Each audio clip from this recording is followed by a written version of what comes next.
ಆತ್ಮೀಯ ಸ್ನೇಹಿತ ಬಂಧುಗಳೇ, ಕರ್ನಾಟಕದಲ್ಲಿ ನೆಲೆ ನಿಂತಿರುವ ಪುರಾಣ ಪ್ರಸಿದ್ಧ ಹಾಗೂ ಬೃಹದಾಕಾರದ ದೇವಾಲಯಗಳ ಕುರಿತು ನಾವು ನೋಡಲು ಹೋದಾಗ ನಮಗೆ ನಂಜನಗೂಡಿನ ನಂಜುಂಡೇಶ್ವರ ಸ್ವಾಮಿ ದೇವಾಲಯದ ಹೆಸರು ನಮಗೆ ಕೇಳಿಬರುತ್ತದೆ ಮತ್ತು ಕಾಣಸಿಗುತ್ತದೆ. ನಂಜುಂಡೇಶ್ವರರ ಮಹಿಮೆ ಅಪಾರವಾದಂಥದ್ದು. ಇಂದಿಗೂ ಲಕ್ಷಾಂತರ ಭಕ್ತಾದಿಗಳು ಈ ಸ್ಥಳಕ್ಕೆ ಭೇಟಿ ನೀಡುತ್ತಾರೆ. ಸ್ನೇಹಿತರೆ, ಇಲ್ಲಿ ಪ್ರಸಿದ್ಧ ಶಿವನ ಸನ್ನಿಧಾನವಿದ್ದು ನಂಜನಗೂಡಿನ ನಂಜುಂಡೇಶ್ವರ ದೇವಸ್ಥಾನದಲ್ಲಿ ನೆಲೆ ನಿಂತ ಶ್ರೀಕಂಠೇಶ್ವರ ದೇವಾಲಯದ ಮಹಿಮೆ ಹಾಗೂ ಅಲ್ಲಿನ ಚರಿತ್ರೆಯ ಇತಿಹಾಸವನ್ನು ಈ ಸಂಚಿಕೆ ಮುಖಾಂತರ ನಿಮಗೆ ತಿಳಿ ಹೇಳುತ್ತೇನೆ.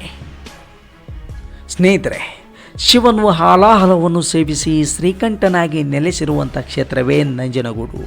ನಂಜನಗೂಡಿನ ಶ್ರೀಕಂಠೇಶ್ವರ ಸ್ವಾಮಿ ದೇವಸ್ಥಾನವು ಕರ್ನಾಟಕದ ಅತ್ಯಂತ ಪುರಾತನ ಹಾಗೂ ದೊಡ್ಡ ದೇವಸ್ಥಾನಗಳ ಪೈಕಿ ಇದು ಒಂದು. ಇದು 170 ಅಡಿ ಎತ್ತರ, 7 ಅಂತಸ್ತನ್ನು ಹೊಂದಿದಂಥ ದೇವಸ್ಥಾನ ದ್ರಾವಿಡ ಶೈಲಿಯಲ್ಲಿ ನಿರ್ಮಿಸಲಾಗಿದೆ. ಮೈಸೂರಿನ ಒಡೆಯರಾದ 3ನೇ ಕೃಷ್ಣರಾಜರ ಧರ್ಮಪತ್ನಿ ದೇವರಾಜಮ್ಮಣ್ಣಿಯವರು ನಂಜುಂಡೇಶ್ವರ ದೇವಾಲಯವನ್ನು ಮತ್ತಷ್ಟು ವಿಸ್ತರಿಸ್ತಾರೆ. ಈ ಸನ್ನಿಧಾನದಲ್ಲಿ ವಿಷ್ಣು ಕಲ್ಯಾಣ ನಡೆದಿದೆ ಎನ್ನುವ ಕಥೆಯನ್ನು ಕೇಳಬಹುದು. ಹಾಗೂ ಮಹಾವಿಷ್ಣುವಿನ ಅವತಾರಗಳಲ್ಲಿ ಒಂದಾದ ಪರಶುರಾಮರು ತನ್ನ ಮಾತೃಹತ್ಯೆ ದೋಷವನ್ನು ಈ ಸ್ಥಳದಲ್ಲಿಯೇ ಕಳೆದುಕೊಂಡರು ಎನ್ನುವ ಕಥೆಯನ್ನು ಸಹ ಕೇಳ್ತೇವೆ. ಶಿವನು ಶ್ರೀಕಂಠನಾಗಿ ನೆಲೆಸಿದಂತಹ ಈ ಕ್ಷೇತ್ರದ ಬಗ್ಗೆ ಸಂಪೂರ್ಣವಾಗಿ ತಿಳಿದುಕೊಳ್ಳೋಣ. ಮೈಸೂರಿನ ಸಮೀಪವಿರುವ ನಂಜನಗೂಡಿನಲ್ಲಿ ನೆಲೆಗೊಂಡಿರುವ ಈ ದೇವಸ್ಥಾನದಲ್ಲಿನ ಶಿವನನ್ನು ನೀಲಕಂಠ, ಶ್ರೀಕಂಠ, ವಿಷಕಂಠ ಎಂದು ಕರೆಯುತ್ತಾರೆ. ಭಕ್ತರು ಈ ದೇವಾಲಯವನ್ನು ದಕ್ಷಿಣ ಪ್ರಯಾಗವೆಂದೇ ಕರೆಯುತ್ತಾರೆ. ಈ ದೇವಸ್ಥಾನಕ್ಕೆ ಭೇಟಿ ನೀಡಿ ಶ್ರೀಕಂಠೇಶ್ವರನ ದರ್ಶನವನ್ನು ಪಡೆಯುವುದರಿಂದ ನಾವು ಕಾಶಿ ವಿಶ್ವನಾಥನ ದರ್ಶನವನ್ನು ಪಡೆದ ಪುಣ್ಯವನ್ನು ಪಡೆದುಕೊಳ್ಳಬಹುದು ಎನ್ನುವ ನಂಬಿಕೆಯೂ ಸಹ ಇದೆ. ಶಿವಪುರಾಣದಲ್ಲಿಯೂ ಈ ದೇವಾಲಯದ ಉಲ್ಲೇಖವಿದೆ. ಸಮುದ್ರ ಮಂಥನದ ಸಮಯದಲ್ಲಿ ಲಕ್ಷ್ಮಿ ಕ್ಷೀರಸಾಗರದಿಂದ ಉದ್ಭವಗೊಂಡಾಗ ವಿಷ್ಣುವನ್ನು ನೋಡಿ ತಾನು ಆತನನ್ನೇ ಮದುವೆಯಾಗುತ್ತೇನೆ ಅಂತ ಹೇಳುತ್ತಾಳೆ. ಈ ಕಾರಣಕ್ಕಾಗಿ ಅವಳು ನಂಜನಗೂಡಿನ ಶ್ರೀಕಂಠೇಶ್ವರ ಸ್ವಾಮಿ ದೇವಸ್ಥಾನದಲ್ಲಿ ಕುಳಿತು ಶಿವನನ್ನು ಕುರಿತು ಘೋರವಾದ ತಪಸ್ಸನ್ನು ಮಾಡಿ ಶಿವನನ್ನು ಒಲಿಸಿಕೊಂಡು ಆಕೆ ತನ್ನನ್ನು ವಿಷ್ಣುವಿನ ಜೊತೆ ಮದುವೆ ಮಾಡಿಸುವಂತ ಕೇಳ್ಕೊಳ್ತಾಳೆ. ಆಗ ಶಿವನ ಸಮ್ಮುಖದಲ್ಲಿ ವಿಷ್ಣು ಮತ್ತು ಲಕ್ಷ್ಮಿಯ ದೇವಿಯ ವಿವಾಹ ಈ ಸ್ಥಳದಲ್ಲಿಯೇ ನಡೆಯುತ್ತದೆ. ಕೇಶಿ ರಾಕ್ಷಸನನ್ನು ಸಂಹಾರ ಮಾಡಿದಂಥ ಸ್ಥಳ ನಂಜನಗೂಡಿನ ಆರಂಭಿಕದ ಹೆಸರು ಗರಳಪುರಿ ಅಂತ.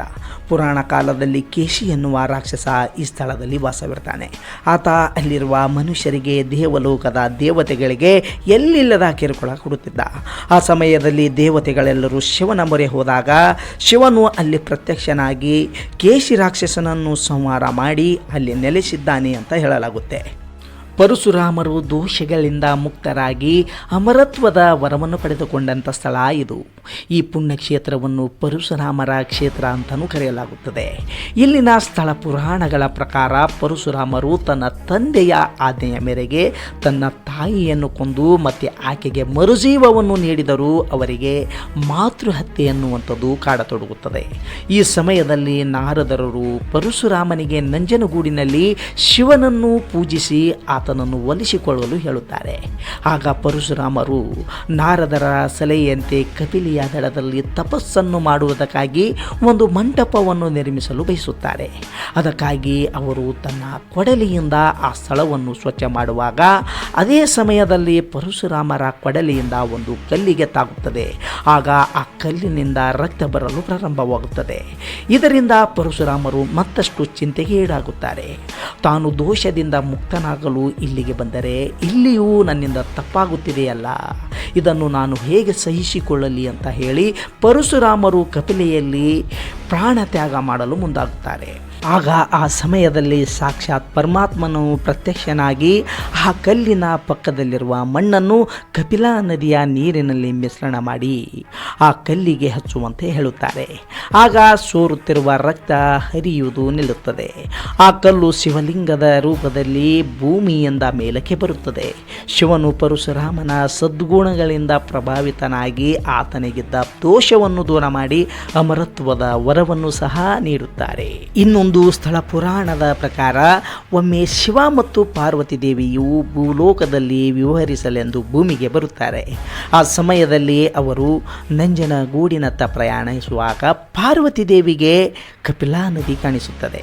ಅಲ್ಲಿ ಅವಳು ಒಂದಿಷ್ಟು ಸಮಯ ಕಳೆಯಲು ಬಯಸುತ್ತಾಳೆ. ನದಿಯ ನೀರಿನಲ್ಲಿ ತನ್ನ ಕೈಗಳನ್ನು ಹಾಕುವ ಸಮಯದಲ್ಲಿ ಪಾರ್ವತಿ ದೇವಿಯು ಧರಿಸಿದಂತಹ ಮಣಿಯ ಹಾರ ನೀರಿನಲ್ಲಿ ಬೀಳುತ್ತದೆ.